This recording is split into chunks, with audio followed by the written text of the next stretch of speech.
உலக மண் தினத்தை முன்னிட்டு மண்ணின் முக்கியத்துவத்தை உணர்ந்து சுற்றுச்சூழலை பாதுகாக்க உறுதியளிக்கிறேன். மண்ணை மாசுபடுத்தும் செயல்களை தவிர்த்து இயற்கை உரங்கள் மற்றும் நிலைமாறாத விவசாய முறையில் ஆதரித்து செயல்படுவேன். வெட்டும் மரத்துக்கு பதிலாக ஒரு மரம் நடுவேன். என் மண்ணையும் என் சூழலையும் என் அடுத்த தலைமுறைக்கு பாதுகாப்பாக வழங்குவேன். மண் காக்கும் செயல் செயல் காக்கும் செயல் எனும் பொறுப்புணர்வுடன் செயல்படுவேன்.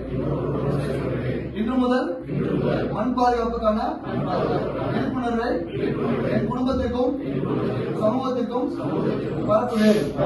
நாம் அனைவரும் இணைந்து மண்ணை பாதுகாப்போம், எதிர்காலத்தை உருவாக்குவோம் என உறுதிப்படுகிறோம். தேங்க்யூ. நன்றி.